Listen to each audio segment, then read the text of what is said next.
मेरे प्रिय मित्रों, आइए स्वाध्याय के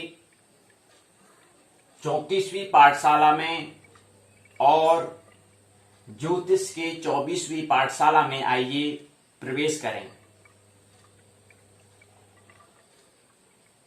जैसा कि हम जानते हैं, पिछले दिनों से पाठशालाओं में उत्तराखंड मुक्त विश्वविद्यालय के पाठ्यक्रम के तहत, सिलेबस के तहत हम यहाँ पर चर्चा कर रहे हैं।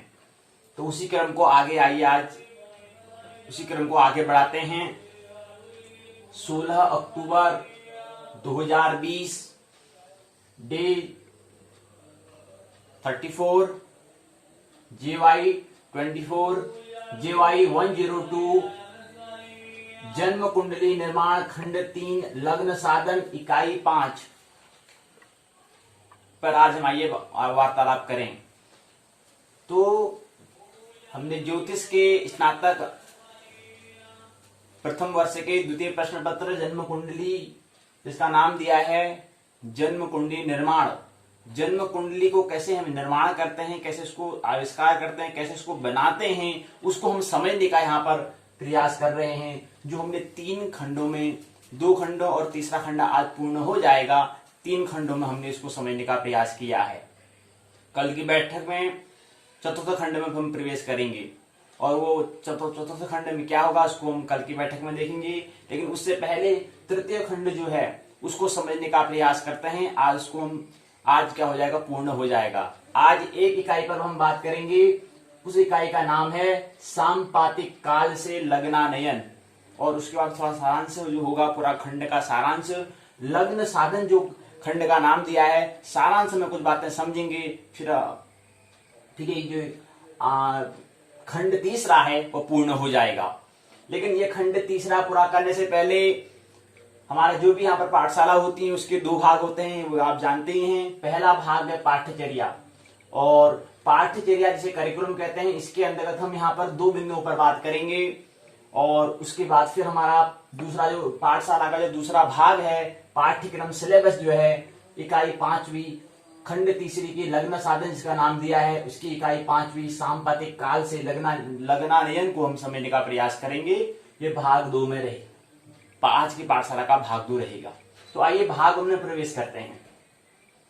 सबसे पहले हमें जीवन में कोई भी चीज अगर हमें लेना है, कोई भी चीज हमें खरीदना है, चाहे वो वस्तु हो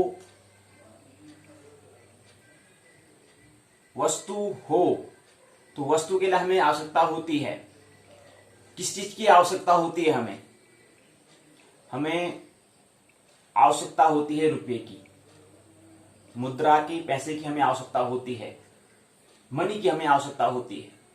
तो जो मनी की आवश्यकता होगी, मनी की आवश्यकता के लिए हमें क्या करना पड़ता है? हमें पढ़ाई करना पड़ता है, स्वाध्याय करना पड़ता है, अध्ययन करना पड़ता है, कोई कोर्स करना पड़ता है हमें, ताकि हमें क्या करें, कुछ करियर, कोई जॉब, कुछ हमारा कर्तव्य, जैसे हमें क्या मिलो, हमें पैसे मिले, वेतन मिले, तनख्वाह मिले, कुछ ऐसी आजीविका की हमें तलाश होती है। लेकिन हमें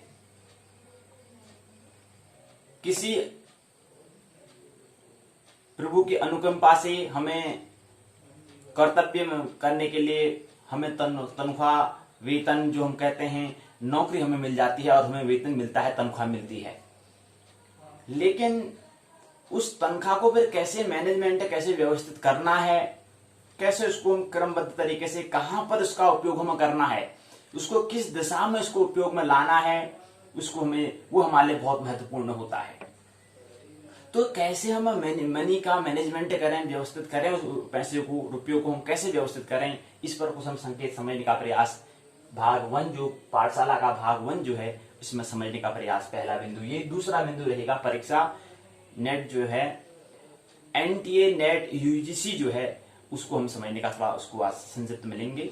फिर कल की बैठक में हम बात करेंगे खंड जो पाठ्यक्रम, जो सिलेबस, जो हम खंड 4 पर हम बात करेंगे, वो जो हमारा JY ज्योतिष का प्रथम वर्ष का द्वितीय प्रश्न पत्र जो है, जन्म कुंडली निर्माण खंड दूसरा, ये खंड चौथा जो है उसको हम पाठ्यक्रम में समझेंगे। और भाग 1 में पाठ्यचर्या में हम उसको जो ये परीक्षा है, नेट परीक्षा है, उससे संबंधित कुछ बातों को समझेंगे। लेकिन ये कल की बात है, लेकिन आज जो हम बता रहे हैं, आज पहले इसको समझें जरा विस्तार से, फिर हम कल बात हम करेंगे नेट के बारे में। यूजीसी नेट जो एनटीए करवाता है उसको समझने का प्रयास करेंगे, लेकिन संक्षिप्त में कुछ समझेंगे आज उसके बारे में।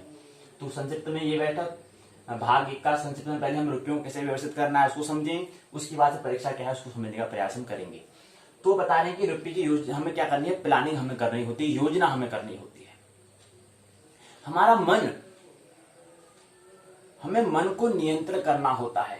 कोई भी हर चीज को हमें लेना नहीं है, उसको जो पैसे आ रहा है, जो जरूरत की चीजें उस पर हमें व्यय करना है, उसमें हमें भुगतान करना है, उसमें पेमेंट तो हमें करना होता है क्योंकि कोई भी चीज ऐसे ही नहीं मिलता है। यहाँ पर पहले हमें देना होता है, तब उसका प्रतिफल हमको मिलता है। और ख्याल रहे, जो हम देते हैं वही प्रतिफलन आता है, ये भी ख्याल रहना चाहिए। ऐसा नहीं कि ये आ जाता है, अगर हम दुख को अगर देंगे तो दुख ही प्रतिफलन होगा, सुख का अगर देंगे तो सुख ही प्रतिफलन उसका आएगा। तो अगर हम श्रम करेंगे तो उसके बदले में क्या आएगा, पर उसका पैसे रुपया जो उसका प्रतिफलन जो है, जो पैसा वेतन तनख्वाह कहते हैं वो आता है। तो याद रहना चाहिए, स्मरण रहना चाहिए, हम जो देते हैं वही लौट के आता है। जैसे हम अगर एक गेंद को दीवार मारते हैं तो दीवार में जैसे ही दीवार के ओर फेंकते हैं, दीवार से लगने के बाद जो गेंद है वो पुनः कहाँ आती है, जहां हमने फेंका है वहीं को आती है। तो कुछ इस तरह ही हमारा कर्म जो होता है वही उसका ही प्रतिफलन, हमारा फल जो है वो उसका ही प्रतिफलन होता है। कैसा हम कर्म कर रहे हैं उसका ही प्रतिफलन क्या आता है।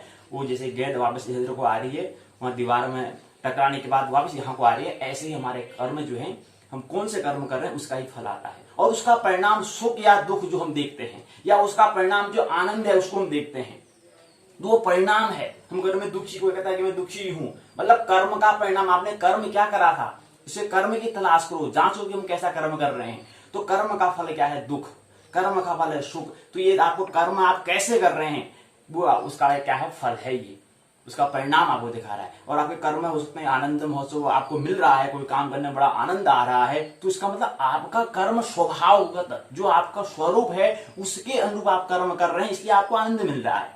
इसलिए आपको क्या हो रही है, शांति, परम मौन, शाश्वत को आप प्राप्त कर रहे हैं। भगवान का प्रतिक्षण आपका आभार प्रकट कर रहे हैं। तो इसका मतलब क्या है, इसका मतलब आप स्वभाव के अनुरूप अपना कर्म कर रहे हैं। दुख हो रहा है तो इसका मतलब आप कुछ न कुछ अभी स्वभाव से परिचित आपका नहीं हो पाया है। तो ये चीज है। तो आइए पहले हम रुपये की व्यवस्था की बात करते हैं, उदाहरण के माध्यम से समझा रहे हैं। वो हम उदाहरण ये लेके चल रहे हैं कि किसी का वेतन अगर 8,000 होता है, तो यहां पर हमारा जो एक फॉर्मूले में बताते हैं, ज्यादा इस पर विस्तार नहीं करेंगे। अगर किसी व्यक्ति का वेतन अगर 8,000 है तो उसको उसका 4 में भाग कर देने चाहिए। पहले भाग 25%, दूसरे भाग को 25%, तीसरे भाग को 25%, चौथे भाग को 25% क्या करना है, उसको 4 भागों में विभाजित कर देना है। अब 4 भागों में जो विभाजित करता है तो ये 8,000 का बन जाता है 2,000 प्लस 2,000 प्लस 2,000 प्लस 2,000, 2,000 धन 2,000 धन 2,000 धन 2,000 कितना हो जाता है, 2 चौको 8 होता है, यानी कि 8,000 हो जाता है। तो 2,000 के लिए हमें क्या करना है, वर्तमान को, अपना जो वर्तमान परिस्थिति है उसको हमें इसमें क्या करना है, जो हमारी जरूरतें हैं उसको 2,000 में एडजस्ट करना है। हो सकता है किसी के लिए यहाँ पर कोई 8 कमाता है, कोई 64, कोई 1 लाख, कोई 8 लाख 8 करोड़ भी कमाता है, उससे कोई लेना देना नहीं है। केवल हमें एक संकेत यहाँ पर समझना है। और ज्यादा हम उस पर भी पाठशाला का आयोजन नहीं कर रहे हैं, लेकिन हल्का सा क्योंकि बात हम उसी केवल संकेत इशारा कर दे रहे हैं कि हम बात उसी की ओर हम कर रहे हैं, लेकिन हमारा मुख्य उद्देश्य वहां का नहीं है। तो इसलिए हम कह रहे हैं कि किसी की 8 लाख, किसी की 8 करोड़, किसी का 8 अरब हो, उससे हमें कोई लेना देना नहीं है। किसी की 8 लाख अरब भी हो सकता है, उससे कोई मतलब नहीं। लेकिन उसका विभाजन क्या करना है, 25 25 25 25, यानी कि 25 चौको 100, यानी कि 25 में 4 उसके भाग कर देने हैं। तो 25% अपना वर्तमान को सुधारना है, अपना वर्तमान जो जरूरतें हैं उसको पूरा करना है। और इस 8,000 के हिसाब से 2,000 जाता है। और 25% अपना क्या करना है, जो हम भविष्य के लिए हमारा जो है, जैसे कुछ हमारा आगे हमें बनना है, विकास करना है, अपने आप को डेवलप करने के लिए 25% हमें व्यय करना चाहिए। ये अपने आप हो सकता है, कोई व्यक्ति विद्यार्थी जीवन में अगर कोई वैसे प्रदर्शन करता है, कोई कार्य करता है, कोई श्रम करता है, उससे उसको कोई वेतन मिलता है, तनख्वाह मिलता है, तो उसके लिए सेल्फ कहलाएगा। लेकिन कोई व्यक्ति क्या है, गृहस्थ में प्रवेश कर जाता है तो वहां पर फिर सभी के लिए 25% में भाग करना पड़ेगा उसको। तो अपना विकास करना है, साथ में फिर उसकी धर्म पत्नी जो होगी उसका भी करना है, तो सभी का मतलब व्यवस्था 25% में करेगा। इनकी सहज में इसको समझाने का प्रयास कर रहे हैं। तो सहज में मतलब क्या आ गया वो समझ गया आप। और 25 में क्या आएगा, वर्तमान में जो हमारा गृहस्थ जो होगा, जो घर में जो रहने वाले परिवारों का जो सभी का बजट जो होगा वो 25% में आ जाएगा। और उसके बाद सिर्फ 25% जो बता रहे हैं वो क्या होगा, न्यू और ओल्ड जनरेशन, नए मतलब जो प्रौढ़ जो व्यक्ति हैं उनके लिए, और जो क्या है नई जनरेशन जो आएगी, जो युवा जो आगे जो नई पीढ़ी आएगी और जो पुरानी प्रौढ़ पीढ़ी है उनके लिए कुछ करना है, उनके लिए भी कुछ पैसे की व्यवस्था कर देनी है। और उसके बाद 25% क्या करना है, तो आप बैलेंस आपका रखना है, शेष थोड़ा रख देना है कि किसी अन्य आवश्यकता आपातकालीन कोई स्थिति आ जाए तो वहां पर निपटने के लिए हमें क्या करना है, 25% उसको भी हमें क्या करना है, बैलेंस में रखना है। तो इस तरह से क्या होता है 25-25-25-25 करके क्या बन जाता है, 100% बन जाता है। ऐसी कुछ योजना रुपए की हमें करनी, प्लानिंग से हमें कुछ करनी है भविष्य के लिए। ये बात क्या थी, एक सूत्र के माध्यम से बता रहे थे।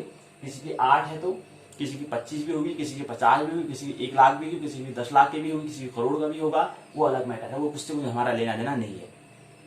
आइए अब हम थोड़ा इसको समझने का प्रयास करते हैं कि हमने प्लानिंग क्या कर रखा है, हमने क्या योजना कर रखी है। तो सबसे पहली बात है कि टारगेट जो 2019 में था, 2019 से 2022 के में टारगेट के लक्ष्य की हम बात कर रहे हैं। टारगेट होना चाहिए, लक्ष्य होना चाहिए, गोल होना चाहिए, ड्रीम होना चाहिए कि वो पैसे है तो पैसे को भी कैसे व्यवस्थित करना है, उसको मैं कैसे दिशा में, मेरे को इस दिशा में व्यय करना है। तो मन का साधना, मन को साधना मतलब होता है कि मन को कंट्रोल करना, कि जो हमारी जरूरतें हैं उसी पर ही रुपए को क्या करूंगा, व्यय करूंगा। उससे अलावा जो फिजूल का खर्च है जो उस पर व्यय नहीं करूंगा। ये बात का स्मरण करना। तो इसलिए लक्ष्य का टारगेट होना चाहिए। तो लक्ष्य 2019 से 2022 के बारे में तो समझेंगे 4 वर्षों का। 2019 का टारगेट 50,000, 2020 का 75,000, 2021 का 1 लाख, 2022 का 1 लाख। टोटल अमाउंट हो जाती है 19 से 22 तक 3,25,000 हो जाती है। 3,25,000 रुपये ये क्या है, एक टारगेट है कि मुझे क्या करना है कि 4 साल में मेरे को क्या करना है, टारगेट बनाना है कि मेरे को इतने पैसे का क्या करना है, इतना मेरे को कमाना है, इतना मेरे को पेमेंट करना है, इतना मेरे को क्या करना है, बैलेंस बनाना है। तो ये उदाहरण आपको दे रहे हैं कि इस उदाहरण के माध्यम से समझते हैं कि कैसे एक उदाहरण लें, एक एग्जाम्पल लें। तो टारगेट किसी का भी हो सकता है, कोई भी अगर कंपनी में आप देखते हैं कहीं पर आप काम करते हैं तो वहां पर टारगेट होता है पूरा, तो वहां पर लक्ष्य होता है कि मेरे को ये टारगेट पूरा करना है, उसके हिसाब से फिर चलना होता है। और टारगेट नहीं होगा, लक्ष्य नहीं होगा तो आदमी हाँ मैं जी रहे मैं ठीक है, आज करता नहीं करता तो कोई दिक्कत नहीं। तो वैसे कुछ सृजन किसी होने वाला कुछ नहीं है। तो तभी तो आप देखते हैं बड़े बड़े बिजनेसमैन जो व्यवसायी होते हैं कितने की अरब लाख अरब क्या कहते हैं संपत्ति होती है। सबसे बड़ा अमीर जो व्यक्ति पृथ्वी में है 14 करीब 14 लाख अरब की उसकी क्या है संपत्ति है। और यहाँ भारत देश में कौन है, 7 करीब 6.5 लाख अरब रुपए की क्या है संपत्ति है। तो इससे क्या सीखना है, इससे मतलब क्या है, इससे मतलब विज्ञान को हमें जन्म देना है, धर्म को हमें जन्म देना है, कला को हमें जन्म देना है, अध्यात्म को हमें जन्म देना है। सभी के ये पूरे आयामों का योग नाम है व्यक्तित्व, अर्थात व्यक्तित्व का हमें विकास करना है। वैसे से क्या कोई किसी की धारणा ऐसी है जो सोचता है कि मेरे को अंतर यात्रा करनी, साधना करनी है, पैसे से क्या करना है, पैसे तो माया है, इस माया में क्या उलझते हैं, थोड़ा ध्यान रहे। ये माया मतलब अपनी जो अब हमने बताया, इसको पहली बात हमें बताया था कि ब्रह्मांड किससे बनता है, ब्रह्म प्लस अंड से बनता है। अर्थात ब्रह्मांड अंड अर्थात क्या है, प्रकृति है, और ब्रह्म क्या है, मूल है। तो मूल और उसके योग से ही क्या बनता है, प्रकृति और जो मूल है उसके योग से ही ब्रह्मांड बनता है, ब्रह्म और अंड के योग से ही ब्रह्मांड बनता है। लेकिन इसके मध्य में एक चीज आते हैं माया। माया थोड़ा ये क्या है, हमारे मन का जो क्या है बीमारी, उसका नाम है माया। लेकिन जैसे हमारा मन का उपचार हो जाता है तब हम क्या करते हैं, प्रकृति और अंड, मूल और जो मूल है जो ब्रह्म है और जो हमारा प्रकृति जो अंड है उससे हम क्या करते हैं, समायोजन करके चलते हैं। तो ये बीच में जो चिकित्सा हमें मन की करनी है उसके लिए तो शिक्षा का पूरा क्या है, पूरा शिक्षा का क्या है आधारशिला खड़ी हुई है। उसका उपचार करने के लिए शिक्षा का क्या हुआ है, प्रादुर्भाव हुआ है। शिक्षा अस्तित्व में आई है, एजुकेशन का क्या हुआ है, एजुकेशन क्रिएट हुई है, ये ख्याल रहे। तो उससे कैसे, तो बीच में मन में माया है तो इसका मन का उपचार कर देंगे तो समझ में आ जाएगा। अगर जो कोई बड़े साधु संत होते हैं, क्या उनको कार्य की आवश्यकता नहीं होती होगी? क्या उनको साधन की आवश्यकता नहीं होगी? क्या उनको भूख नहीं लगती होगी? तो थोड़ा मन को ध्यान करें, थोड़ा मन के साथ अपनी ऐसा भी नहीं कि कहीं पर हमने कहीं किताबों में हमने पढ़ लिया है कि ऐसा करना है तो पैसे तो माया होते हैं, यहाँ नहीं उलझना है। तो थोड़ा ये चीज अपनी चिकित्सा करो, प्रश्न करो, क्यों नहीं करना है? तो क्या संसार कोई अलग है? पूरे ब्रह्मांड के पूरे अस्तित्व के अंदर तो संसार आता है। तो ये चीज थोड़ा हमें ख्याल करनी, थोड़ा चिकित्सा हमें मन की करनी है। तो जिसकी शिक्षा बेटर होगी, मस्त होगी, पूरा उसका अच्छी बात संकेत को समझ लेगा, तो उसके लिए फिर कहीं भी दिक्कत नहीं आती है। वो कहीं से भी रस ले लेगा, कोई भी कर्म करेगा वहां से रस ले लेगा। तो आइए आप इसको समझते हैं। टारगेट ये बता दिया है, तो 3,25,000 का टारगेट हमें दिया है। तो इस टारगेट को हमें अचीव करना है। कैसे इसको हम पूरा करेंगे? तो ऐसे टारगेट हमें बनाना है कि इतना हमें टारगेट दिया है तो इसको हमें अचीव करना है, इसको हमें उपलब्ध करना है, तो करना है। तो उसके लिए फिर क्या करना पड़ेगा? हमें कुछ क्रियाएं करेंगे, कुछ मन को जोड़ देंगे, कुछ तन को जोड़ देंगे, पूरे काम करेंगे, सारे शरीर से काम करेंगे, मन से काम करेंगे, और फिर क्या करेंगे? सोचेंगे, चिंतन करेंगे। तो ये टारगेट अगर जिसका होगा, जिसकी दिशा में कुछ लक्ष्य जिसका होगा, तो उसके लिए जीवन क्या होगा? एक बेहतर होगा। उस जीवन इसके लिए क्या होगा? उस जीवन का जो व्यक्ति है उसके जीवन से हम कुछ प्रेरणा फिर ले पाएंगे। नहीं तो उसके जीवन से प्रेरणा, जिसके लिए कुछ टारगेट ही नहीं बनाया तो क्या प्रेरणा लेते हैं? तो इतने बड़े businessman Bill Gates, Mukesh Ambani इत्यादि का हम नाम क्यों लेते हैं? तो उनने जरूरत भाई, उनने विकास किया है, डेवलपमेंट दिया है, उनने एक बिजनेस उनने खोला, तो कितने लोग उससे उस बिजनेस में काम कर रहे हैं, कितने लोगों को उन्होंने रोजगार दिया है। तो ये चीज है ना, तो इसलिए तो उनका नाम देते हैं। तो कुछ हमें भी इस तरह से, हमें इस दिशा में क्या होना है? आगे बढ़ना है, यात्रा करनी है, ट्रेवल करना है। तो ये चीज है। तो हमने बताया वर्क टाइम में पेमेंट भुगतान 2020-21 में हमें 16,000 का, और 21-22 में जो इनकम 2 लाख रुपए की, और इनकम और पेमेंट और बैलेंस, इन तीनों के योग से क्या बन जाता है? इनकम जो होती है उसमें पेमेंट और बैलेंस है, इनके भुगतान और जो बैलेंस है उनके योग से हमारा क्या होता है? इनकम होता है। अब इसे हम कहते हैं कि मुकेश अंबानी या कोई जो मुकेश अंबानी की करीब 6.5 लाख अरब संपत्ति है, तो उनका बैलेंस देखा जाता है। उनका पूरे मतलब साल में कितना बैलेंस उनका अभी है। ऐसा नहीं कि उसने पूरे जिंदगी में कितने रुपए कमाए, वो नहीं। उनका पास अभी वर्तमान में बैलेंस कितना है? उनके वर्तमान में बैलेंस 7 लाख अरब रुपए उनके पास है। 14 लाख अरब जो विश्व में अभी जो अमीरपति हैं, अरबपति जो हैं, अमीर जो हैं, उनकी क्या है? वर्तमान में इतनी बैलेंस है। तो पैसा भी ये क्या है? विकास का एक प्रथम चरण है। जिस व्यक्ति को हम पहले व्यक्ति के हम कहते हैं ना अमीर है, तो उसके हम पैसे से क्या करते हैं? तुलना करते हैं। तो ऐसे किसी व्यक्ति को हम फिर कला से, काव्य से भी तुलना करते हैं। हालांकि जो पैसा है क्या है? प्राथमिक चरण है। और जो व्यक्ति प्राथमिक चरण में अगर धूल मिल जाएगा, तो उसको असमंजस में पड़ जाएगा, तो आगे की यात्रा का क्या होगा? आगे की जो यात्रा करनी उसका क्या होगा? तो इसलिए वहां पर भी हमें उतना अरबपति नहीं बनना है, लेकिन कुछ तो अपना बनना है कि हम अपनी रोजी रोटी, कपड़ा, मकान इत्यादि इस तरह की वस्तुओं को, अपनी आवश्यकताओं को पूरी कर सकते, अपनी जरूरतों को पूरी कर सके, किसी से हाथ फैलाने की आवश्यकता न हो, ऐसा स्वावलंबी जिसे हम बन सके। तो इस तरह से कुछ यहाँ पर संकेत हम लेने का प्रयास आज की पाठशाला के भाग 1 में समझने का प्रयास कर रहे हैं। तो टारगेट हमने बताया 3,25,000 का टारगेट दिया गया है, जिसमें हमें पेमेंट इनकम जो है 3,56,000 रुपए का क्या में होगा? इनकम करनी है, और जिसमें 31,000 रुपया करना है, हमें पेमेंट करना है, भुगतान करना है। अब ये 31,000 जो पेमेंट हम कह रहे हैं, जो हमें भुगतान करना है, इससे कम हो सकता है, इससे ज्यादा नहीं करना है। अगर इससे ज्यादा अगर आपने करा, जो टारगेट बनाया है, टारगेट जो हम प्लान कर रहे हैं, इस प्लानिंग का कुछ जो उसका हम जिसके लिए जिस उद्देश्य से हम कर रहे हैं, उस उद्देश्य का क्या होगा? फिर उसका व्यवधान आ जाएगा। तो व्यवधान किसी हालत में नहीं आना है। तो 31 से 32 नहीं होना है, 31 से 29 हो जाए तो ठीक, 30 हो जाए तो ठीक, लेकिन 31 से 32 पेमेंट भुगतान नहीं करना है, इससे ज्यादा जरूरतों में व्यय नहीं करना है।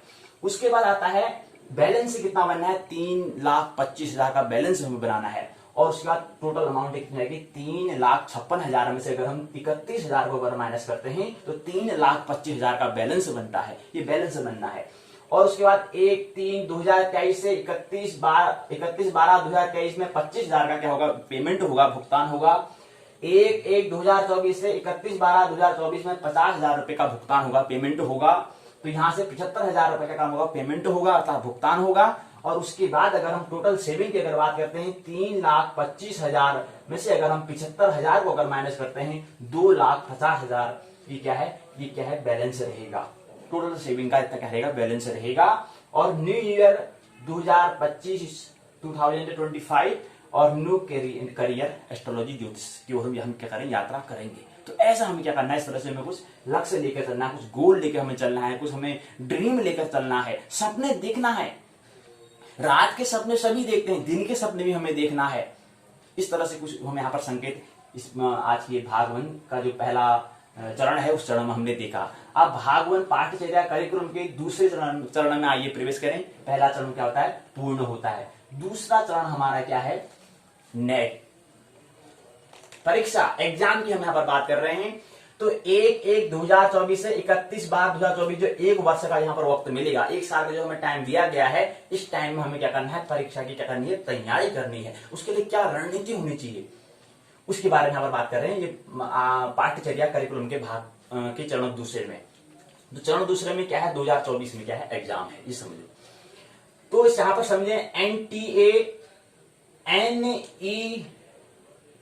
NET UGC, ये 3 शब्द आपने नाम सुनेंगे। NTA NET और UGC 2024 के यहाँ पर तैयारी कर रहे हैं। उसके लिए हमें क्या करना है, उसके लिए तैयार होना है, उसके बारे में बात हम यहाँ पर कर रहे हैं। तो NTA जो होता है, N का मतलब होता है नेशनल, T का मतलब होता है टेस्टिंग, A का मतलब होता है एजेंसी। तो नेशनल टेस्टिंग एजेंसी जो है उसको हम कहते हैं NTA। ये क्या है, संक्षिप्त नाम है। पूरा नाम इसका है नेशनल टेस्टिंग एजेंसी। और दूसरा आता है NET national eligibility test, national eligibility test, इसको बोलते हैं नेट, जिसको हम संक्षिप्त नाम में क्या बोलते हैं, नेट बोलते हैं।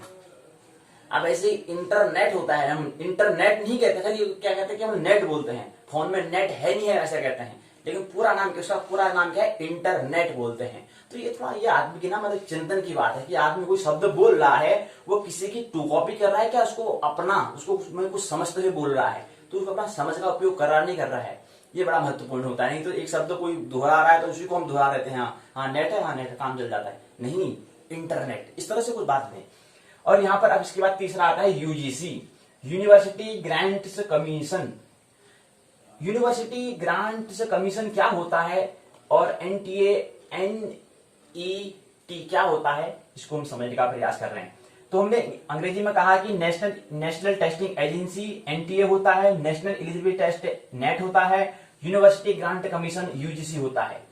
आप थोड़ा यहाँ पर एक बात देखें, यहाँ पर कमीशन लिखा है, यहाँ पर COM है, तो यहाँ पर O के बाद 2 M आया है, ये क्या दिखा रहा है। तो यहाँ पे जो C और यहाँ पर M, यहाँ पर M ही 2 बार क्यों आया, क्या कारण है, क्या कारण कॉज है बताओ। और यहाँ पर I है, I के बाद 2 S आया है, क्या कारण है, क्या वजह है 2 S आने का। तो एक ही वजह है, क्योंकि यहाँ पर क्या है, ये वोवल है अर्थात स्वर है। C के बाद जो O आया है, ये क्या है, स्वर है। और यहाँ पर एक नियम कहता है, उस नियम के अनुसार आधार पर क्या जाता है, यहाँ पर जो O है, यहाँ पर जो जिसके बाद जो शब्द आएगा, जो अक्षर आएगा, जो वर्ड आएगा, जो वोवल या कॉन्सोनेंट आएगा, वो क्या हो जाएगा, उसकी पुनरावृत्ति हो जाएगी, इसलिए इसको COMM कहा। और पुनः यहाँ पर फिर क्या है, I जो है क्या एक वोवल है अर्थात स्वर है, तो इसलिए यहाँ पर I के बाद जो SS है, इसलिए वो क्या जाएगा, उसकी पुनरावृत्ति हो जाएगी, इसलिए यहाँ पर 2 बार S लिखा। और उसका फिर I हमने क्या लिखा, ION लिख दिया। तो ये चीज है यहाँ पर। अब यहाँ पर I कहोगे, यहाँ पर O आ गया, तो यहाँ पर O 2 बार क्यों नहीं हुआ, अरे नहीं होगा 2 बार, क्योंकि वो भी स्वर है और ये भी स्वर है, और 2 स्वरों के लिए नियम लागू नहीं होता है। लेकिन यहाँ पर O है, O के बाद M जो है, M क्या है, कॉन्सोनेंट है अर्थात व्यंजन है, तो इसलिए यहाँ पर क्या आ जाएगा, यहाँ पर O के बाद जो M है, M की पुनरावृत्ति हो जाएगी। और यहाँ पर I जो है वो वोवेल है अर्थात स्वर है, तो इसलिए यहाँ पर आने वाला जो शब्द, अगला जो शब्द है वो क्या है, कॉन्सोनेंट है अर्थात व्यंजन है, तो इसलिए इसकी पुनरावृत्ति हो जाएगी। यहाँ पर पुनरावृत्ति के नियम नहीं लागू होगा, क्योंकि ये भी वोवेल है, ये भी वोवेल है, ये भी स्वर है, ये भी स्वर है, तो स्वर की पुनरावृत्ति नहीं हो सकती है। तो ये नियम यहाँ पर आज्ञा नहीं देता है, इसकी आज्ञा बिल्कुल नहीं देता है। NTA आप थोड़ा इसको हमने अंग्रेजी में तो समझ लिया, थोड़ा हिंदी में समझे, थोड़ा हिंदी माध्यम में अच्छा है तो हिंदी माध्यम समझे। NTA मतलब होता है राष्ट्रीय जांच संस्था एजेंसी। नेशनल होता है राष्ट्रीय, मतलब नेशनल का मतलब होता है राष्ट्रीय, टेस्टिंग का मतलब होता है जांच, एजेंसी मतलब होता है कोई संस्था, कोई संगठन है, कोई एक क्या है, संगठन है, मतलब कोई क्या है, समूह, एक ग्रुप है, उसका नाम क्या दिया है, राष्ट्रीय जांच संस्था या एजेंसी को हम कहते हैं, नेशनल टेस्टिंग एजेंसी। टेस्ट का मतलब होता है जांचना, और राष्ट्र के लिए जांचना। किसको जांचना है? व्यक्तियों के, विद्यार्थियों को जांचना है कि वो राष्ट्र के लिए तैयार है नहीं है। तो जो एनटीए ऐसे बहुत से एग्जाम कराती है, उसके बारे में हमें विस्तार नहीं कराना है, लेकिन एक परीक्षा जरूर कराती है, उसका नाम है नेट, NET। तो नेशनल एलिजिबिलिटी टेस्ट मतलब होता है राष्ट्रीय योग्यता जांच। राष्ट्र के लिए जो योग्य व्यक्ति है, ऐसे एनटीए का प्रयास होता है कि हम उसकी जांच करें। जो राष्ट्र के लिए योग्य व्यक्ति है उसकी जांच करने का उद्देश्य किसका रहता है? एनटीए का रहता है। एनटीए कहता है कि मैं जो राष्ट्र के लिए योग्य व्यक्ति है, जो शिक्षा में क्रांति ला सकता है, जो एजुकेशन में क्या कर सकता है, कुछ नई नई क्रिएट कर सकता है, जो शोध कर सकता है, रिसर्च कर सकता है, इस तरह के कुछ जो विद्यार्थी हैं, जो पढ़ने वाले विद्यार्थी या शिक्षार्थी जो हैं, उनको हमें क्या करना है? जांच करना है। तो इसलिए हमें क्या करेंगे? उसका माध्यम क्या होता है? परीक्षा होता है। उस परीक्षा का नाम ही उन्होंने क्या दिया? नेट परीक्षा का नाम दे दिया है। और तीसरा यूजीसी का क्या होगा? विश्वविद्यालय अनुदान आयोग। हम बता रहे हैं यूनिवर्सिटी ग्रांट कमीशन जो होता है, क्या होता है? विश्वविद्यालय अनुदान आयोग होता है हिंदी में। तो ये चीज है। अब यहाँ पर हम क्रम जो लिखेंगे, क्रम का विषय ध्यान देना। पहला क्रम है एनटीए, दूसरा क्रम है एनईटी, तीसरा क्रम है यूजीसी। इसका क्रम हमने क्यों दिया? क्रम पर इसलिए ध्यान देना है, सीक्वेंस पर इसलिए ध्यान देना है क्योंकि एनटीए क्या करेगी? परीक्षा बनाती है और परीक्षा को करवाती है। ये काम किसका होता है? एनटीए का होता है। उसके बाद जो एनटीए है, एनटीए जो परीक्षा कराता है, उस परीक्षा का नाम क्या दिया है? एनईटी दिया है। और उसके बाद जो परीक्षा जिस उद्देश्य, जिस पर्पस से, जिस उद्देश्य से एग्जाम कराया जा रहा है, उस एग्जाम कराने का जो परिणाम होगा, उसके लिए फिर यूजीसी की आवश्यकता होती है। अर्थात कहने का मतलब है एनटीए ने परीक्षा बनाया और उस परीक्षा का नाम, परीक्षा प्रश्न पत्र बनवाया और उसमें फिर करवाया। और उसमें जो भी प्रश्न पत्र, उसने प्रश्न पत्र का नाम उसने नेट दिया था, नेट का जो उसने जिस उद्देश्य से बनाया था, उद्देश्य क्या था कि किसी एजुकेशन में, शिक्षा में क्रांति लानी है। एजुकेशन में क्या करना है? कुछ क्रिएट, हमें कुछ नया नया करना है, कुछ हमें जो अस्तित्व में है उसकी कुछ खोज हमें करनी है, कुछ शोध हमें करना है, कुछ रिसर्च हमें करना है, कुछ सर्च हमें करना है। तो इसके लिए यहाँ पर उन्होंने क्या कराया? जो व्यक्ति यहाँ पर सफल हो पाए, उन व्यक्तियों के लिए आगे सुचारू इस क्रम को आगे चलाते रहे, आगे सुचारू रूप से चलता रहे।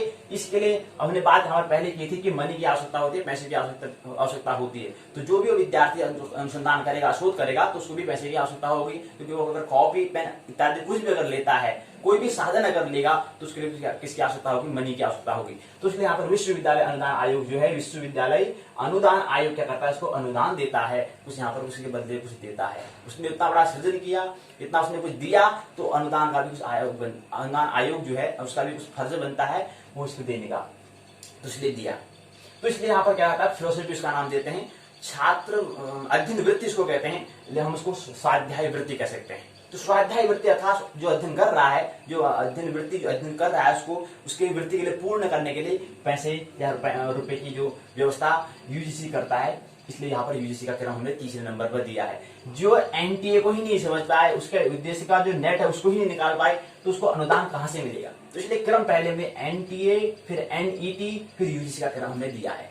तो यहाँ पर हमने समझने का प्रयास किया। अब इसके बाद एनटीए, इसको हम लिखेंगे कैसे? इसलिए लिखेंगे इसको हम लिखने का जो क्रम रहेगा, पहले क्रम रहेगा एनटीए, एनईटी, यूजीसी 2024।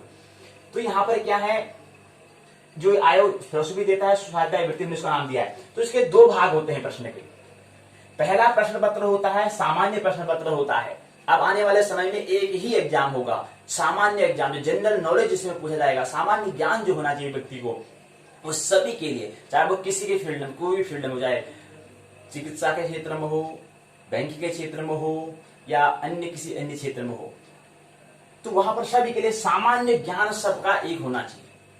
चाहे वो किसी भी प्रोफेशन में काम करे, चाहे वो क्षेत्र आर्मी सेना क्षेत्र ही क्यों न हो जाए, चाहे वो फिर डॉक्टर क्षेत्र ही क्यों न हो जाए, चाहे वो फिर आगे बिजनेसमैन ही क्यों न है बड़े बड़े, तो वहां पर क्या है, मतलब किसी कंपनी में काम करना है, तो वहां पर भी क्या करना है, मतलब एक ही सामान्य प्रश्न होगा। ये सामान्य जानकारी सबकी होनी चाहिए। उसके बाद पहला प्रश्न पत्र, उसके लिए नाम रखा है, और इस प्रश्न पत्र का नाम दिया है शिक्षण एवं शोध अभियोग्यता। शिक्षण क्या है, शोध क्या है, इसको भी समझेंगे। तो पहला प्रश्न पत्र यह है। दूसरा प्रश्न पत्र होता है जो आपका एक जो फेवरेट, जिसमें आप अच्छा करना चाहते हैं, जिस पर परमात्मा ने आपको कर्तव्य दायित्व आपको दिया गया है, जहां पर आपको कर्म करना है, उस पर आपको वो सब्जेक्ट, वो विषय आपको आपके हिसाब से होगा। तो हमारा विषय जो है वह है ज्योतिष। तो ये ज्योतिष और यहाँ पर क्या है, पहला प्रश्न पत्र सामान्य प्रश्न पत्र। तो इन दोनों के योग से क्या होता है यहाँ पर, हालांकि याद रहे कि ये जो प्रश्न पत्र सभी समान होता है, यहाँ पर द्वितीय प्रश्न पत्र ज्योतिष है थोड़ा वो क्या है संयुक्त रूप से आता है, एक अकेला सब्जेक्ट ज्योतिष यहाँ पर नहीं है। अभी हमारे देखने में यह आता है, अभी जो सर्च कर रखा है उसके हिसाब से क्या है, ये एक अलग सा विषय नहीं दिखाया दिखने में आता है। इसका जो अभी क्या है C73 कुछ हमें यहाँ पर देखने को आता है, एक अलग सा विषय नहीं है, जैसे विज्ञान या कोई अलग विषय ऐसा हो, ऐसा विषय अभी नहीं है फिलहाल। तो ऐसे करीब करीब क्या है, दूसरे प्रश्न पत्र करीब 100 विषय करीब 100 के करीब क्या है प्रश्न पत्र होते हैं, द्वितीय प्रश्न पत्र के प्रश्न पत्र होते हैं। उसमें ज्योतिष का क्रम कौन सा है, कोड जो है वो क्या है C73 के ऊपर वहां बचाता है। तो काफी विषय यहाँ पर दिए हुए होते हैं दूसरे प्रश्न पत्र में, और यहाँ पर एक ही प्रश्न पत्र होता है, और आने वाले समय में सभी के लिए क्या जाएगा, एक ही प्रश्न पत्र हो जाएगा। तो ये चीज है। तो यहाँ पर हमने बात कर ली। तो यहाँ पर जो पाठ्यचर्या करिकुलम अर्थात आज की पाठशाला का जो पहला भाग पाठ्यचर्या करिकुलम जो है, उसके 2 बिंदु जो है, पहला बिंदु हमने बताया था कि रुपए की आगे जो पैसे होती है उसको हमें जो पैसे तो मिल जाता है, प्रभु की अनुकंपा से हमें जॉब भी मिल जाती है। उस जॉब के बाद जो हमारे पास पैसे होते हैं उसको कैसे हमें किस दिशा में हमें व्यय करना है, सृजन दिशा में करना है या फिजूल के व्यर्थ में काम रुपये को व्यय करना है, इसलिए कुछ यहाँ पर हमने संकेत पहले चरण में समझने का प्रयास किया था, कुछ सिग्नल हमने यहाँ पर इस पहले बिंदु में लिया। दूसरा जो चरण है परीक्षा को हमने समझने का प्रयास किया, उसके बारे में हमने दूसरे चरण में बात किया।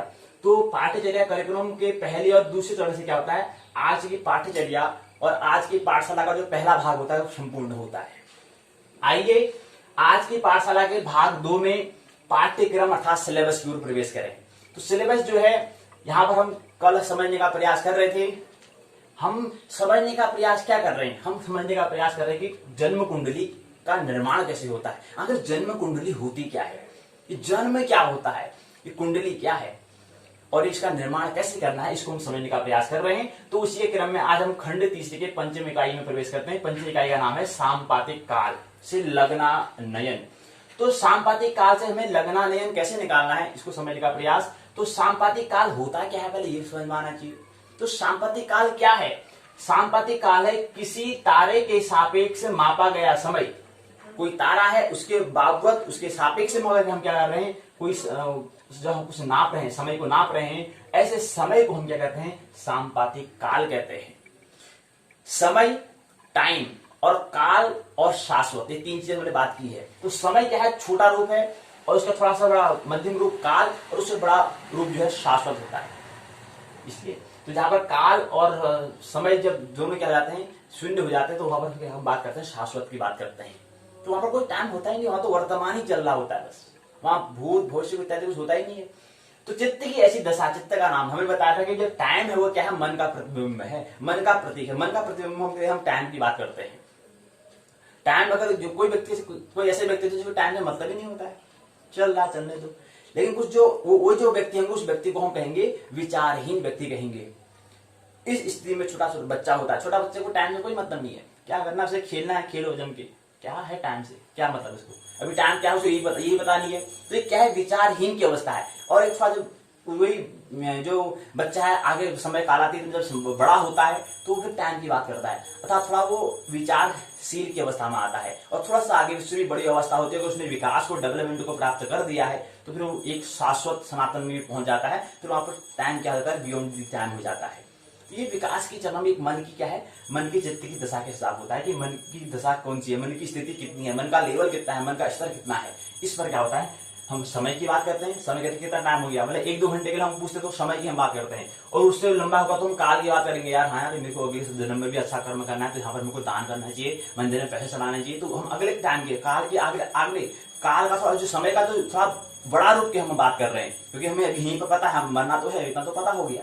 लेकिन इसलिए हमें क्या करना, कोई अच्छे काम करने हैं यार, हाँ दान भी करना है, वहां भी चढ़ावा करना है, वहां भी चढ़ावा करना है, स्वर्ग मिलेगा नहीं तो नरक मिलेगा। ये भी हमें क्या करना है, हम काल की बात कर रहे थे। समय का थोड़ा बड़ा रूप और समय का थोड़ा दीर्घ विस्तार रूप है, क्या है, शाश्वत है, अर्थात मोक्ष निर्माण में जहां पहुंच जाना होता है, तो वहां पर बियॉन्ड दी टाइम हो जाता है, वहां पर टाइम होता ही नहीं, टाइमलेस हो जाता है, वहां पर टाइमलेसनेस हो जाता है, कहने का मतलब है।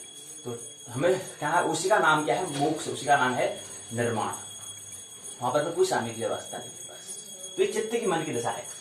तो हम बता रहे कि सांपातिक काल से क्या होता है, लगन इत्यादि। हम जो यहाँ पर ये जो तीसरा खंड है उसका नाम है लग्न साधन। हमें लग्न साधन करना है, तो यहाँ पर सांपातिक काल से लगन आदि जो भी हम साधन करेंगे, गणना करेंगे, वो हमारे करने की आदत, हमारे जब गणना करेंगे वो हमारे लिए इसमें क्या होती है, आसानी हमें होती है सांपातिक काल से। अगर सांपातिक काल अगर हमें आता है तो लगन साधन करने में, जो भी हम लगन साधन करने के लिए जो भी हमें काम करने होते हैं उसमें क्या होता है, आसानी हमें होती है। तो इसलिए लग्न साधन के अंतर्गत क्या होता है कि अंतर्गत सांपातिक काल को भी हमें आना चाहिए, ऐसा विश्वविद्यालय कहते हैं।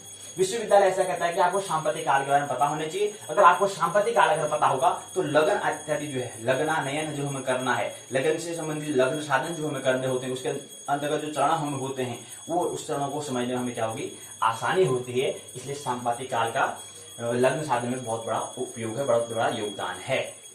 तो लग्न साधन अर्थात खंड तीसरा जो है, लग्न साधन जो है, इसके अंतर्गत जो पहली इकाई, दूसरी इकाई, तीसरी इकाई, चौथी इकाई और पांचवी इकाई, पांचवी इकाई क्या होती है, संपूर्ण होती हैं। और सांपातिक काल फिर क्या होते हैं, चित्रा तारा के सापेक्ष मापा गया समय अर्थात टाइम को हम क्या कहते हैं, सांपातिक काल कहते हैं, समय कहते हैं, टाइम कहते हैं, सांपातिक काल कहते हैं। तो यहाँ पर बीजेपी स्वाध्याय यूट्यूब द्वारा ज्योतिर्मय स्थापक वो चेतन मन में अचेतन से जो चेतन में बात आ चुकी है उसको हम स्थापक कहते हैं। संस्थापक मतलब होता है कि उसको अब क्या है, अचेतन से चेतन, चेतन की बात से क्या हो जाए, विज्ञान के तल पर वो चीज का निर्माण, वो चीज हमें जो प्रकट रूप में दिखाई दे रही है, सभी को जो कुछ प्रकट रूप में दिखाई दे, वो संस्थापक कहलाता है।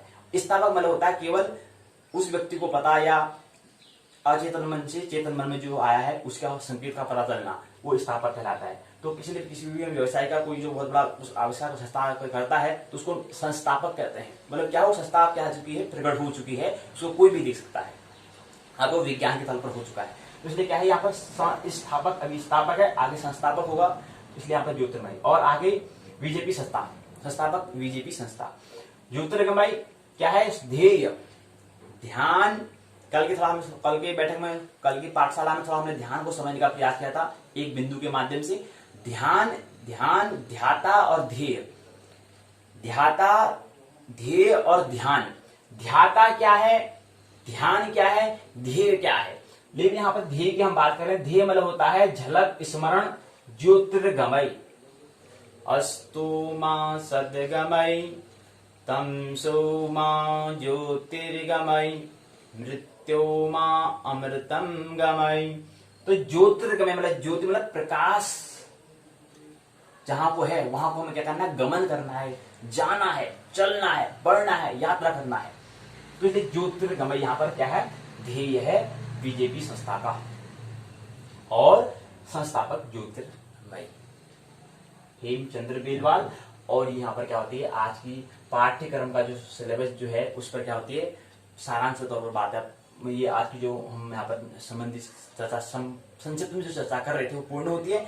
अब क्या है, विश्वविद्यालय का जो पाठ्यक्रम पर हम क्योंकि बात कर रहे हैं, उत्तराखंड मुक्त विश्वविद्यालय के पाठ्यक्रम पर बात कर रहे हैं, तो उसकी पुस्तक जो उन्होंने पुस्तक दिया है उस पुस्तक का भी जिक्र करना अनिवार्य है। तो आइए पुस्तक में क्या दिया है, विश्वविद्यालय ने पाठ्यक्रम में क्या जोड़ा है।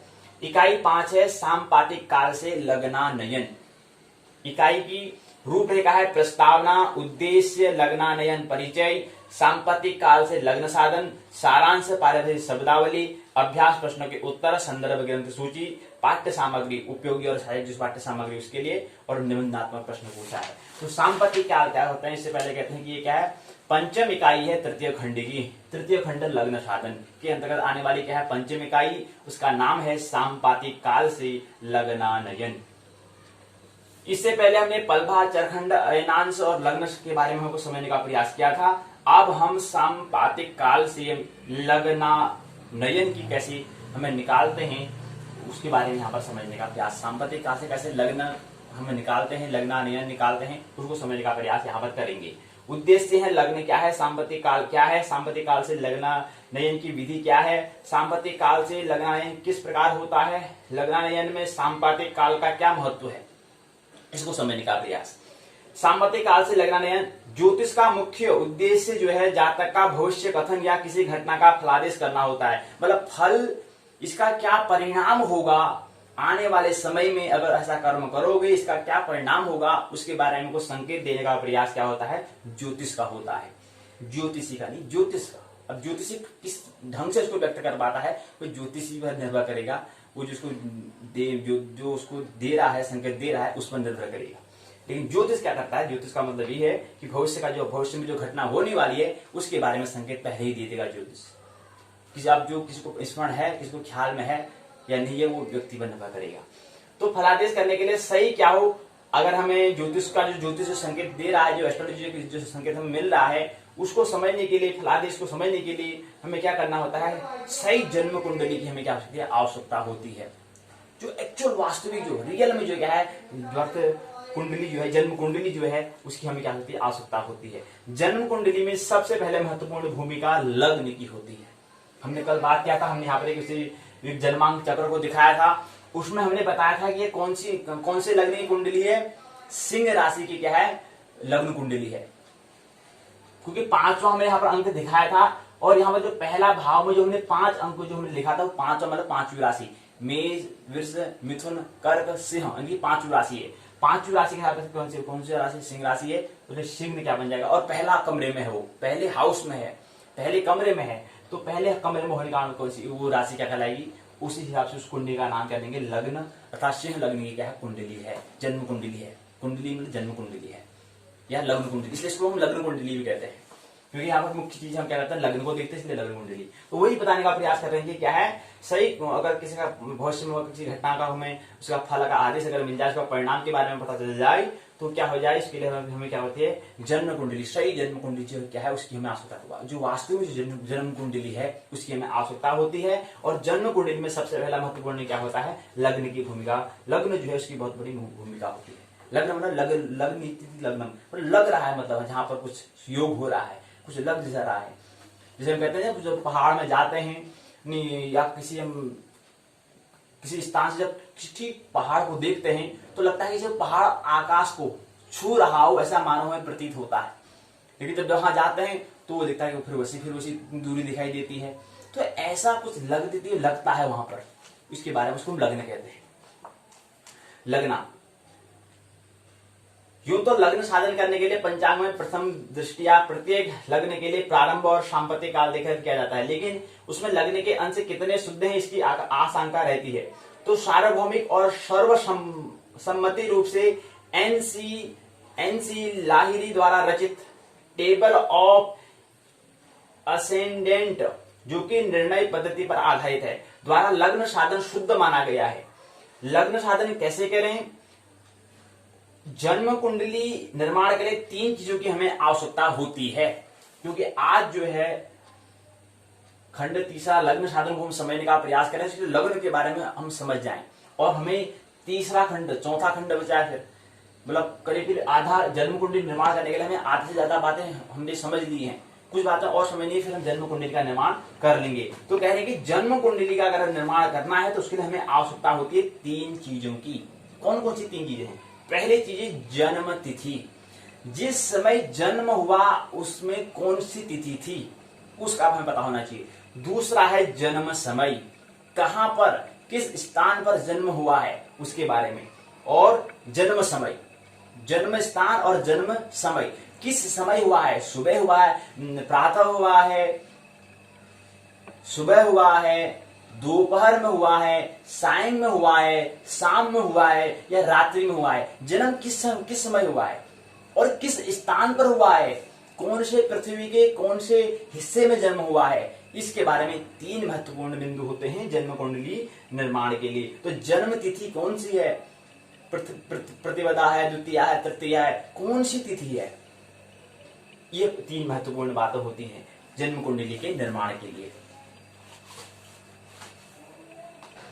तो जन्म तिथि जो है 10 अगस्त 1999, लेकिन एक दूसरा सेकंड नंबर का क्या है, जन्म है। पहला तो जन्म कब होता है, जब गर्भाधान होता है, जब विवाह होने के बाद पहला जब संभोग होता है, उसके साथ पहले जब स्त्री और पुरुष का योग से क्या होता है, जब पहले गर्भाधान होगा। अब वो किस समय होगा वो भी हमें देखना होगा। किस समय पहला गर्भाधान हुआ, उस समय से पहला जन्म वहां से प्रारंभ हो जाता है। और दूसरा जन्म होता है कि फिर 9 महीने के बाद रहने के बाद गर्भ से बाहर आना, अर्थात क्या है, प्रकट होना, वो क्या होता है, दूसरे नंबर का जन्म होता है। तो पहला जन्म गर्भाधान है। तो गर्भाधान की तिथि को तो हम बात नहीं करते हैं, ये कहते हैं कि जब शरीर प्रकट होता है, जब शरीर का क्या होता है, जब शरीर उगता है, जब शरीर हमें दिखाई देता है, उस समय क्या तिथि थी, उस समय तिथि है 10 अगस्त 1999। मानो कि क्या है, तिथि उस समय 10 अगस्त 1999 है।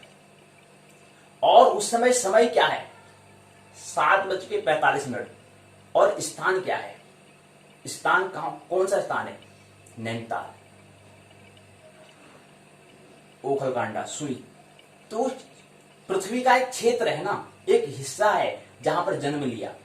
तो ऐसे यहाँ पर 3 बिंदुओं में 3 चीजें क्या होती है, तिथि, जन्म समय, जन्म स्थान। हमें जन्म कुंडली के निर्माण करने के लिए हमें आवश्यकता होती है। हमें वैसे भी जन्म कुंडली निर्माण आना चाहिए और कंप्यूटर में भी आना चाहिए। मतलब कहने का मतलब संगणक में है, वहां पर भी हमें आना चाहिए। और वैसे मतलब जो हमें लिखित तौर पर जो हम लग्न जो बनाते हैं, मतलब जो चिन्ह बनाते हैं, चिन्ह जिसे कहते हैं, ऐसे हमें हाथ से भी, हाथ के द्वारा भी हमें क्या होना चाहिए, जन्म कुंडली निर्माण आना चाहिए, दोनों आने चाहिए। आधुनिक रूप से, अब जो आधुनिक रूप से हो रहा है तो उसका संयुक्त लेंगे, लेकिन उससे पहले हमें क्या करना है, पहले के जो व्यक्ति, जो पहले जो पंडित जो बनाते थे उसको हाथ से बनाते थे, वो भी हमें आना चाहिए। चाहे टेक्नोलॉजी, तकनीक कितने ही आगे क्यों न पहुंच जाए, कुछ बातें जो अनिवार्य होती है वो हमें उसका हमें लाना ही, उपयोग में लाना ही होता है। तो इसलिए हाथ की जो बनी हुई जन्म कुंडली है उसका अलग ही प्रभाव है, ये बात समझिए। तो सांपत्तिक काल हमने बताया कि क्या है, 3 चीजों की आवश्यकता होती है, जन्म तिथि, जन्म स्थान, जन्म समय। तो आइए सांपत्तिक इष्टकाल का स्थान के बारे में बता रहे हैं, ये चीज को हमें समझना है। यहाँ पर यही बता रखा है, सांपत्तिक काल सदैव स्थानीय समय में ही अभिव्यक्त किया जाता है। अब हमने बात की थी टाइम, अब टाइम कौन सा, स्टैंडर्ड टाइम या लोकल टाइम। भाई जन्म कुंडली निर्माण की अगर हम बात कर रहे हैं, अर्थात ज्योतिष की अगर हम बात कर रहे हैं, तो हमारे मानक टाइम से, माना हुआ समय से काम चलने वाला नहीं है। मानना तो है ही नहीं, यहाँ पर तो जानना है। ज्योतिष क्या कहता है, मानो मत जानो। तो जानने के लिए हमें यहाँ पर मानक टाइम से, स्टैंडर्ड टाइम से हमें, स्टैंडर्ड टाइम की हमें यहाँ पर आवश्यकता नहीं, हमें आवश्यकता होगी स्थानीय समय, लोकल टाइम की हमें आवश्यकता होगी। तो लोकल टाइम क्या है ये पता होना चाहिए। अब लोकल टाइम जिस समय जन्म हुआ है उस समय तो वो माँ बता सकती है कि उस समय क्या समय हुआ था वहां पर, और माँ को भी जब पता होगा स्थानीय समय क्या होता है तो ही बता पाएंगे। अब बहुत सारी बातें हैं, ये चीज हमें आगे बैठक में बात करेंगे। फिर है कैसे स्थान इसको समझने का प्रयास यहाँ पर करेंगे। तो यहाँ पर ये लग्नानयन कैसे निकालते हैं, सांपत्तिक काल से कैसे लग्नानयन निकालते हैं, इसको समझाने का प्रयास यहाँ पर किया हुआ है। यही यहाँ पर विश्वविद्यालय में इस पृष्ठ पेज पर दिया हुआ है। फिर कुछ बहुत प्रश्न पूछे हैं, किसी तारे के सापेक्ष से मापा गया समय क्या कहलाता है। सांपातिक काल को भी कहते हैं, क्या कहते हैं, सांपातिक काल को भी बताया था यहाँ पर कि एक व्यक्ति जो हमारे मित्र का नाम था NC लाहिरी, मित्र का नाम है NC लाहिरी द्वारा रचित क्या है, टेबल ऑफ एसेंडेंट क्या होता है, टेबल ऑफ एसेंडेंट है। वो मित्र कौन है, मित्र का नाम है NC लाहिरी है। तो वही यहाँ पर प्रश्न पूछा है, प्रश्न ये पूछा है कि सांपातिक काल को भी कहते हैं, क्या कहते हैं, टेबल ऑफ एसेंडेंट कहते हैं। ये क्या है, टेबल ऑफ एसेंडेंट को क्या है, सांपातिक काल को कहते हैं। तो ये बात समझना है यहाँ पर। तो क्या कहते हैं, यहाँ प्रश्न पूछा है। तीसरा अगला प्रश्न है, डॉक्टर लाहिरी, मित्र लाहिरी जो है, लाहिरी द्वारा निर्मित सारणी किस पद्धति पर आधारित है, कौन सी पद्धति, सायन, निर्णय, दोलन पद्धति या लग्न, किस पर है। LMT क्या है, लोकल मीन टाइम है, M और या स्टैंडर्ड टाइम है, स्थानीय समय या मानक समय या क्या है, कौन सा समय है, LMT। L जो है लोकल मीन टाइम होता है, लोकल का भी जो है, लोकल जो समय है वो माना हुआ समय, उसकी बात हम करते हैं। तो लोकल स्टैंडर्ड टाइम होता है माना हुआ समय, फिर लोकल टाइम भी माना हुआ समय होता है, फिर और छोटा है तो एक छोटे जहां पे हिस्से में जन्म लिया वहां पर एक्चुअल समय वहां पर होगा, मतलब जहां पर कुछ भी अंतर ना आ रहा हो, जहां पर ठीक यहाँ पर भी सूर्योदय, इस क्षेत्र में भी सूर्योदय ठीक कितने बजे हो रहा है, इसमें भी सूर्योदय ठीक कितने बजे हो रहा है, तो उस समय को फिर हम स्थानीय समय कहते हैं। तो तो यहाँ पर लिखा है लोकल मीन टाइम, स्थानीय समय को लोकल LMT से हम क्या करते हैं, व्यक्त करते हैं। सारांश कुछ बातें, इसका परिभाषित शब्दावली। साम्प्रतिक काल चित्रा तारा के सापेक्ष मापा गया समय। सम्मुख होता है सामने, और वाचनीय मतलब होता है नवीन। चित्रा 27 नक्षत्रों में एक नक्षत्र, इसलिए कहा था चित्रा तारा के सापेक्ष मापा गया समय, इसलिए यहाँ पर चित्रा हमने कहा है। 27 नक्षत्र होता है ना, वो चित्रा के नक्षत्र की यहाँ बात हो रही है। तो 27 नक्षत्रों में एक नक्षत्र है चित्रा, और चित्रा तारा के सापेक्ष मापा गया समय को हम साम्प्रतिक काल कहते हैं। क्या कहते हैं? साम्प्रतिक काल कहते हैं, साम्प्रतिक काल कहते हैं। अयनांश होता है एन संबंधी अंश। एफेमेरिज मतलब होता है पंचांग। एफेमेरिज जो है अन्य देशों की भाषा का फर्क है, लेकिन हम यहाँ पर पंचांग कहते हैं। किसी देश, किसी पृथ्वी के किसी एक भाग, जहाँ कौन से कोई भाग है जिसको हम देश कह सकते हैं, किसी देश में उसको एफेमेरिज कहते हैं, एफेमेरिज कहते हैं, वो बात एक ही है। सरल मन से क्या होता है? सरल मन से होता है आसान। सरल का मतलब क्या होता है? आसान। सर्वाधिक मतलब होता है सबसे अधिक। सार्वत्रिक मतलब होता है सभी स्थलों पर। यूनिवर्सल जिसे हम कहते हैं, सार्वत्रिक जो हो, यूनिवर्सल टाइम जिसको भी हम कह सकते हैं, मतलब सभी जगहों में सार्वभौमिक जो समय की बात हम करें। स्थानीय स्वस्थान का। सार्व और शाश्वत भी हम जैसे कहते हैं, तो क्या हो ऐसा टाइम जो शाश्वत सनातन हर जगह एक जैसा ही हो, वो शाश्वत कहलाता है। चाहे वो इस पृथ्वी में हो या अन्य कम से कम जो 50,000 पृथ्वियां हैं वहां पर भी वो शाश्वत रहेगा, वहां पर भी टाइम वैसे ही रहेगा, वो शाश्वत की बात होती है। लेकिन यहाँ पृथ्वी में कुछ टाइम के अलग समय अलग काल अलग हो सकता है। अन्य उसको हम परलोक लोक और परलोक कहते हैं। लोक ये है इस पृथ्वी में कितना टाइम है, और अन्य जो पृथ्वी है वहां पर भी टाइम हो रहा होगा। तो इन पृथ्वियों के भेद को हम काल, यहाँ पर काल अलग होगा, वहां पर काल अलग होगा। यहाँ पर इसके अंदर देश प्रदेश देश अगर आते हैं तो देश का हम समय की हम बात करते हैं, समय काल अलग होगा। तो समय काल और शाश्वत, इसको हमने समझने का प्रयास किया है। कैसे? देश की बात क्या आता है? पृथ्वी की बात क्या आता है? अन्य पृथ्वी जो पूरा ब्रह्मांड है, तो ब्रह्मांड में शाश्वत। पृथ्वियों में क्या करेंगे? हम काल की बात करते हैं। लोक परलोक की कहते हैं, स्वर्ग नरक की तारीफ हम बात करते हैं। और उसके बाद यहाँ पर जो पृथ्वी है, पृथ्वी के अंदर का जो क्षेत्र है, यहाँ पर हम देशों की बात करते हैं, वहां पर क्या होता है? सबका अलग टाइम होता है। कंट्री जो होते हैं उन सबका टाइम अलग अलग होता है। वो क्या है? समय की हम बात करते हैं। तो समय, काल और शाश्वत, ये तीन चीजें आते हैं। पृथ्वी की हमने बात कर दी, पृथ्वी का हमने बात कर दिया। पृथ्वी कम से कम 50 पृथ्वियां, अन्य जो पृथ्वियां हैं उसका पूरा ब्रह्मांड, ये चीज है। तो ये है लाहिरी, मतलब क्या होता है? ज्योतिषवेता जो हैं, जो ज्योतिष को समझने वाले ऐसे व्यक्ति, उस मित्र का नाम लाहिरी नाम उनको दिया है। उन लाहिरी से जाने जाते हैं वो व्यक्ति। स्थानीय मतलब स्वस्थान का। सार्वत्रिक मतलब सभी स्थलों पर। और प्रयोगात्मक होता है जो प्रयोग में लाया जा सके, उसको हम प्रयोगात्मक कहते हैं। ये निर्णय मतलब होता है अयन सही। निर्यण जो होता है अयन सहित होता है। सायन जो है अयन सहित होता है। तो सायन अयन सहित, और निर्यण जो है वो क्या है? अयन रहित गैर मौजूदगी, उसको हम कहते हैं। निबंधात्मक प्रश्न पूछे हैं। सहायक ग्रंथ सूची है, प्रश्न के उत्तर यहाँ पर दिए हैं, ग्रंथ सूची दी है यहाँ पर, सहायक पाठ्य सामग्री जो है। उसके बाद निबंधात्मक प्रश्न पूछा है, साम्प्रतिक काल क्या है? स्पष्ट कीजिए। साम्प्रतिक काल से लगना नयन कीजिए। साम्प्रतिक काल में क्या विशेषता है? साम्प्रतिक काल से लगना नयन का महत्व को निरूपण हमें करना है। क्या उसका महत्व है? जो साम्प्रतिक काल है उसमें लगना नयन का क्या महत्व है, उसको निरूपण करो, उसको दिखाने का प्रयास, उसको समझाने का प्रयास आप करो। ऐसे विश्वविद्यालय ने पाठ्यक्रम में प्रश्न बनाए हैं।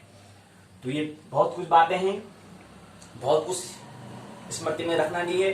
कुछ बातें जो अनिवार्य जगत की हैं उसको हमें क्या करना है? धारण करना है। और इसलिए जो धारण किया जाता है वही क्या है? धर्म है। तो मानने की नहीं, जानने की आवश्यकता है। आनंद एक महोत्सव पूर्व जीवन जीने की आवश्यकता है।